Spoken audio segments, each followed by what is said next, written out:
Machine learning, artificial intelligence, or AI technology is part of computer science that focus on forming machines with intelligence capabilities that can interact and work like humans. Humans learn from our experience. AI is almost the same as humans and also learn what is given. After that, AI will work to find new and efficient solutions.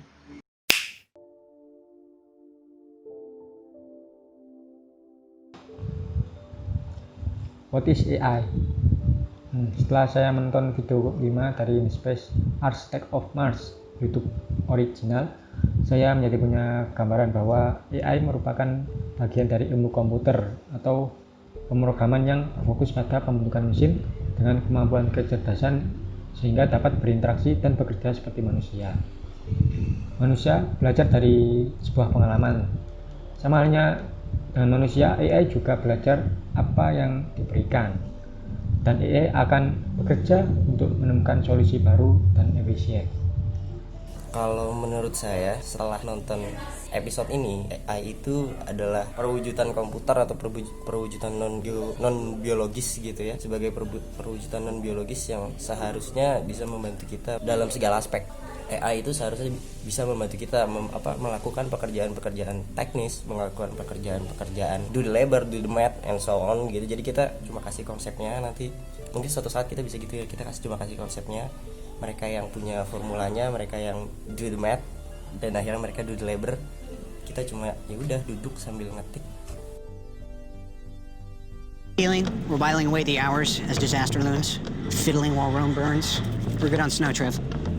Some say we've got the tech to right the planet within decades, but what if we can't cool our climate? Or feed a population that's projected to be 10 billion by the year 2050? These topics make me anxious. Thankfully, there's folks out there using AI to tackle some of our most pressing problems, like innovating agriculture and redefining how we think about food.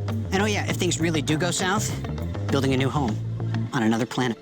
How can AI help humanity adapt to a new way of life? Bagaimana kata si RDJ di intronya itu tadi bilang, AI itu membantu kita untuk bring a new life. Dia mungkin sebagai perwujudan berbasis komputer yang membantu kehidupan kita menjadi lebih mudah mungkin gitu. Dijelaskan bahwa Tony Stark ini sedang cemas dengan masalah di planet ini. Bagaimana jika teknologi tidak dapat melindungi umat manusia dari ganasnya iklim dan penyalahgunaan stok makanan untuk populasi manusia di bumi yang diperkirakan mencapai 10 miliar pada tahun 2050. Tapi syukurlah, berbagai pengembangan artificial intelligence saat ini sedang berfokus untuk mengatasi masalah tersebut. Salah satunya dengan inovasi agrikultur untuk ketahanan pangan, hingga mencari cara untuk tinggal dan beradaptasi dengan cara hidup baru di planet yang baru.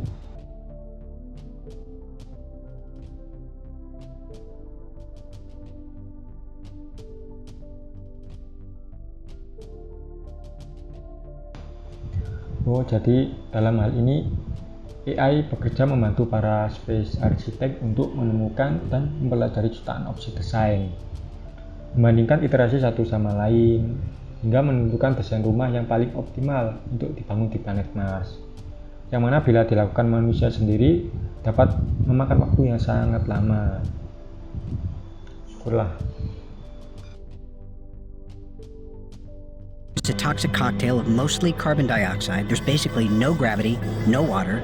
Dust storms can last for months. Temperature ranges from -50 to -200 degrees Fahrenheit. Probably the biggest challenge is the temperature. The habitat has to survive the daily temperature swings, as if you were traveling from the equator to Antarctica every day. They are working there, they are eating there, they are sleeping there, they are hanging out there. What kind of a lifestyle do we have?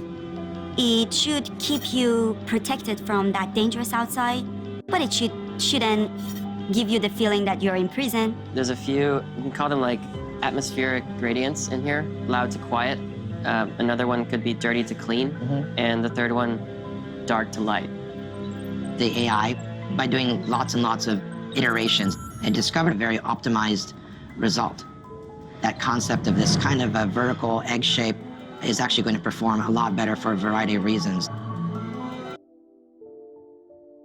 Di segmen pertama itu kan dibahas bagaimana kita bisa membangun sustainable living di Mars ataupun di sini gitu. Kalau sempat dimention di episode yang ini, kita punya planning buat meluncurin astronot ke Mars itu tahun 2023. Tapi sebelumnya kita butuh shelter sama makanan sebelum kita bisa menerbangkan astronot ke Mars. Jadi gimana caranya si AI ini bisa mandiri di sana, membangun rumah sendiri dengan kondisi Mars yang cukup ekstrim kan, badai, hujan meteor dan segala macamnya itu, suhu yang nanti mempengaruhi konstruksi atau shelter yang akan dibangun di sana. AI juga berperan melakukan banyak iterasi dengan mengganti atmosfer, misalnya keras ke terang, kotor menjadi bersih, dan cahaya gelap menjadi terang dan sebaliknya. Seperti yang kita tahu, hidup di Mars memang dirasa tidak masuk akal ya, karena sangat banyaknya bahaya yang akan dialami seperti badai meteor, suhu ekstrim, dan lain-lain.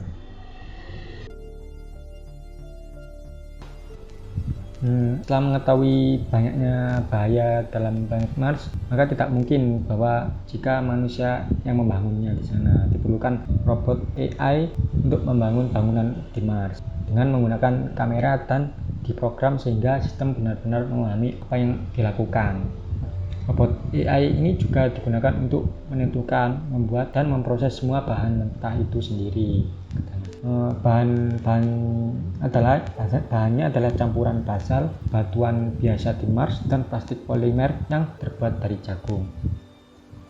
Gimana caranya si AI bisa adapting to Mars condition sambil membangun rumahnya itu, membangun shelternya itu dengan model yang sudah ada, dengan material yang sudah ditentukan. Si AI-nya itu nanti membangun rumah sendirilah di sana, ibaratnya kayak kita kirim robot, kirim Iron Man buat ngebangun rumah di sana, supaya suatu saat nanti kita sudah mampu terbang ke Mars, kita udah punya rumah di sana. Ya, jadi sebenarnya AI di sini tuh buat membantu kita as human buat melakukan tugas yang impossible buat human gitu ya. Ternyata masalahnya di Mars ini tidak ada jagung, atau tidak ada petani jagung untuk menjadi bahan membuat plastik polimer itu. Di sana butuh robot juga untuk menemukan jagung atau Mars agriculture, karena tidak mungkin juga mengirim setiap saat bahan dari bumi karena biaya yang mahal itu ongkirnya. Jadi di saat robotnya dikirim ke Mars ke sana, mereka juga sambil tanam tanaman, membangun peternakan. Membangun pertanian. Iya, jadi di segmen keduanya itu tentang bagaimana si AI menjadi petani. Kalau tadi kan si AI menjadi kuli gitu kasarnya. Sekarang di segmen keduanya si AI menjadi tani, si perwujudan komputer dengan kecerdasannya bisa bertani di Mars nanti. Direferensikan pada Hugo Vestin's Tomato Farm di Amsterdam, Netherlands yang telah menggunakan smart agriculture. Dalam pertanian di sana, AI digunakan untuk membantu mengontrol data yang sangat besar dalam automasi sensor-sensor yang diletakkan di sekitar tanaman di sana, sehingga manusia itu tidak perlu lagi melihat dan membaca data di Excel yang dikirimkan sensor, data-data yang jumlahnya besar. Kemudian AI menggunakan cahaya inframerah pada robot AI untuk mengukur fotosintesis pada tumbuhan agar selalu menghasilkan produk yang berkualitas. Dengan melalui vision kamera, robot otomatis dapat mengetahui mana daun datang hingga buah mana yang sudah layak dipetik, sehingga dapat mempercepat kerja efisiensi. Jadi dibahas spesifiknya itu gimana caranya AI-nya bisa ngebangun buah pertanian, dia bisa mempertahankan tanaman itu agar tetap hidup dengan data-data banyak lah, dengan flow data-data yang complicated itu, dengan suhu segala macam supaya tanaman tetap hidup. Terus nanti AI-nya juga diprogram untuk tahu kapan hasil dari tanamannya itu matang atau ada penyakit di dalam tanamannya itu dengan cara scanning infrared dan segala macam gitu. Jadi si AI-nya ini benar-benar jadi petani nanti di Mars. Gak cuma di Mars, di sini di benernya udah ada Agricultural 2.0 itu di Belanda kalau di-mention di Age of AI yang episode 5 ini. Jadi di Belanda itu dia ada automated farm gitu, pertanian yang udah otomatis gitu. Jadi semuanya di-handle by AI tapi masih dikontrol sama human. Kalau yang di sini mungkin nanti kalau yang di Mars ya dia bisa decision makingnya bisa fully automated.